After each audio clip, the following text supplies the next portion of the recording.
وعلمه يوم عاشوراء وصلى الله عليه سائر سنته نبينا رسول الله صلى الله عليه وسلم അള്ളാഹുവിന്റെ ഹബീബ് പറയുകയാണ് മുഹറം 10 ആരെങ്കിലും സ്വന്തം കുടുംബക്കാർക്ക് വിശാലത ചെയ്തു കൊടുത്താൽ, അവർക്ക് നല്ല വിഭവസമൃദ്ധമായ ആഹാരം വെച്ച് വിളമ്പി കൊടുത്താൽ, ആവശ്യത്തിനനുസരിച്ച് അതിലുപരിയായ അവരുടെ മനസ്സിന് സന്തോഷം തോന്നുന്ന നിലയിൽ വിശാലമാക്കി കൊടുത്താൽ ആ വർഷം മുഴുവൻ അല്ലാഹു വിശാലത ചെയ്യുമെന്ന് റസൂലുള്ളാഹി സ്വല്ലല്ലാഹു അലൈഹി വസല്ലം തങ്ങൾ പഠിപ്പിക്കുമ്പോൾ എന്റെ പ്രിയമുള്ള മുഅ്മിനീങ്ങളായ സത്യവിശ്വാസികളായ സഹോദരങ്ങളെ, നിങ്ങൾ മുഹറം 10 ആഘോഷിക്കുകയും 10ാമത്തെ ദിവസം സ്വന്തം കുടുംബത്തിന് വേണ്ടി വിഭവസമൃദ്ധമായ അന്നഭാരാദികളെ കൊണ്ട് സന്തോഷം പങ്കിടാൻ നിങ്ങൾ ശ്രമിക്കണമെന്ന് ഈ തരുണത്തിൽ ഈ വൈകികളായി അറിയിച്ചുകൊണ്ട്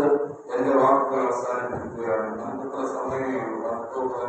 ഒരുപാട് ബുദ്ധിമുട്ടാക്കി ആളുകളുടെ സമയം കവർന്നെടുത്ത് അവരുടെ പല കാര്യങ്ങൾക്കും പോകാൻ പറ്റാത്ത സാഹചര്യം ശ്രദ്ധിച്ചിട്ട് അങ്ങനൊരു സിനിമ വരുമ്പോൾ ഇവിടെ ഇതുപോലുള്ള ഒറ്റപ്പെട്ട സ്ഥലങ്ങളിൽ ആളുകൾ പിന്നെ വരാൻ പഠിക്കുകയും അതുപോലെ തന്നെ സിനിമയ്ക്ക് വേണ്ട ആളുകളില്ലാത്തൊരു സാഹചര്യം ഉണ്ടാവുകയും ചെയ്യുക. നമുക്കൊരു പുതിയ തുടക്കം നടത്താൻ റമദാൻ ശേഷം ഒരു പുതിയൊരു മുന്നേറ്റം എന്നുള്ള നിലയിൽ എല്ലാം നല്ല ഉഷാറായ നിലയിലാണ് മുന്നോട്ട് കൊണ്ടുപോകാൻ ഇപ്പോൾ പുതിയ കമ്മിറ്റിക്കാർ തീരുമാനമെടുത്തിരിക്കുന്നു. വളരെ ഉഷാറായി ജീവിക്കുന്ന ബഹുമാനൊക്കെ എന്തിനും ദീനിന്റെ ഏത് കാര്യത്തിന് വേണ്ടി ഓടി നടക്കാൻ സന്നദ്ധത്തോടെ നല്ല മനസ്സുള്ള വ്യക്തിയാണ്. അതുകൊണ്ട് തന്നെ വിജയിക്കും പരിപൂർണമായി ഇതിന്റെ ദീനിന്റെ ഇടമായി തന്നെ ഇത് നിലനിൽക്കുമെന്നൊരു സംശയമില്ല. എല്ലാ യോഗം കഴിയാമ